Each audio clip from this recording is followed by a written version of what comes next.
My wife abandoned our family to join a no relationships allowed cult with her friends, and years later, she came back expecting to be welcomed with open arms.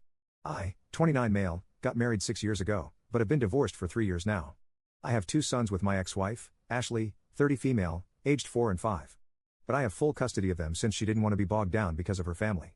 She and I were happily married for 3 years, had 2 beautiful kids, and were even planning on buying our own house so we could move out from the apartment we lived in when she suddenly hit me with I want to be single and explore the world right now. We'd been together since high school, so we were all we knew. She was my first everything, and I was hers, so I always assumed that for us, it was a together forever kind of thing. She was fine with not having been with enough people other than me, but after 3 years of being married, she told me that she wasn't happy and wanted us both to be free of this burden, talking about our marriage and our family, so we could live our lives to the fullest. It was all weird, freethinker talk like my mom would refer to it, and I didn't understand any of it because I thought she loved me. And she insisted that she did love me, but she also loved herself, apparently, and wanted to give herself a fair chance to explore the world. I even suggested opening up our marriage temporarily, no matter how much it hurt me, just so I could make sure that she stayed married to me and didn't actually leave. But she wasn't into that idea and was hellbent on getting divorced so that both of us could do this the right way. I was heartbroken after that discussion because it had literally come from nowhere. When I started crying in front of her, she told me that it'll all be fine and to have faith in our love because if we were meant to be, then she'd find her way back. It was ridiculous and unfair, but that's how our marriage ended. One fine day, she just decided to pack her bags and leave so she could explore the world and be on her own for a while. Leaving me and her 2 kids behind without giving a damn about what would happen to us. I'd even asked her what she thought was going to happen to the kids, and she suggested that I leave them with someone I trust, and then I should go explore the world, travel, meet new people, and live a generally adventurous life as well so I could grow. I was stunned because as far as I'm concerned, if we bring kids into this world, then it's our responsibility to make sure we raise them well, protect them, and meet all their needs. As a parent, you literally cannot and should not go running off to travel the world, leaving your kids behind, and that's what convinced me that she was completely off her rocker at the time. So I didn't fight the divorce anymore and didn't contest it. The settlement was easy since she didn't want anything and was ready to give it all up. Her parents were loaded, so the alimony and child support weren't a big issue either. She got visitation rights, but she rarely ever visited, and even when she would, she'd make me drop the kids off at her parents' place and then wait in another room so she could meet them without being reminded of the past. But even those visits stopped after the first couple of months. I found out the real reason behind the change in her behavior a lot later from a friend of mine, Ryan, who happened to have a couple of friends in common with Ashley. Ryan's cousin happened to be part of the friend circle that Ashley had been influenced by, and he's the one who told me about them about 2 months after the divorce. I don't blame him for not telling me earlier because he and his cousin weren't exactly close, so he hadn't found out about the truth until after the divorce was done with.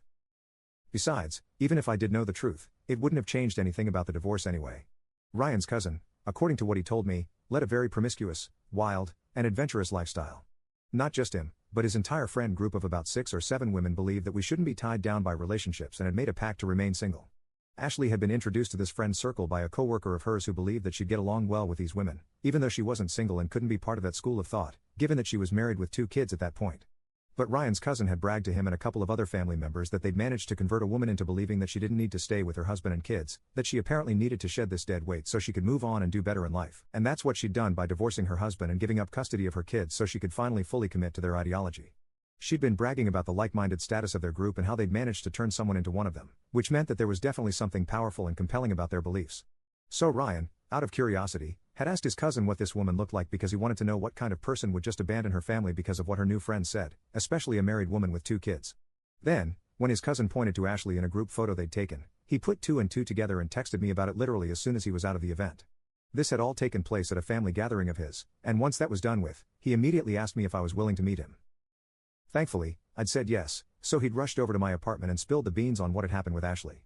To say that I'd been furious would be an understatement when I learned what the real reason behind my wife's decision to leave had been. She'd done this to fit into some stupid group and to be seen as a person who was brave and adventurous and stuff. She'd left her husband and kids behind for something like that. When I got to know the real reason behind her ridiculous behavior, I honestly felt like I would have been happier if she'd just slept with another man. At least it would have been a more respectable reason to end her marriage and abandon her children, but this just didn't cut it. I wanted to call her and curse her out but didn't because after learning the real reason for her departure, I was convinced that she was just crazy. There were no 2 ways about it, and there was also no point in hoping that maybe saying or doing something would make her change her mind. It wouldn't, and I knew that now.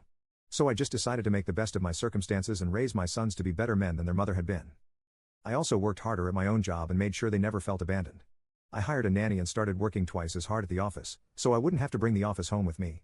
And as soon as I'd come back home, all my time would be spent with my kids. My parents helped out a lot, and occasionally even my ex-in-laws tried to help, but kept it to a minimum, probably out of shame for what their daughter had done. They were the ones who were paying the child support installments every month, and I knew it because from what I'd heard, Ashley was busy blowing all her money on trips to exotic locations at high-end hotels. Now that she had no family to think of, she could spend all her money on crap like that, and nobody would bat an eye. I raised my kids to the best of my abilities, and now I have two sweet, obedient, and adorable little girls who love me and each other. We're all the family we need, and I've pretty much pushed my marriage out of my mind altogether because that was just annoying to think of. I've also paid my dues at work, so now I'm in a great position and earn double the amount I used to earlier. I've been doing great for the last 2 years, and I didn't think I had anything to worry about anymore. Until last week, when Ashley finally showed up after almost 3 years of being completely AWOL. My kids and I were at home since it was a Sunday. We have enough money to buy our own house now, but I've stayed in the same apartment since I really love this place, and it's convenient for the commute to work as well. Clearly, I should have moved because, unfortunately, since I'd remained in the same place, Ashley knew where to find me. She just showed up at our door randomly that day, and I think it must have knocked the wind out of me to see her after almost 3 years.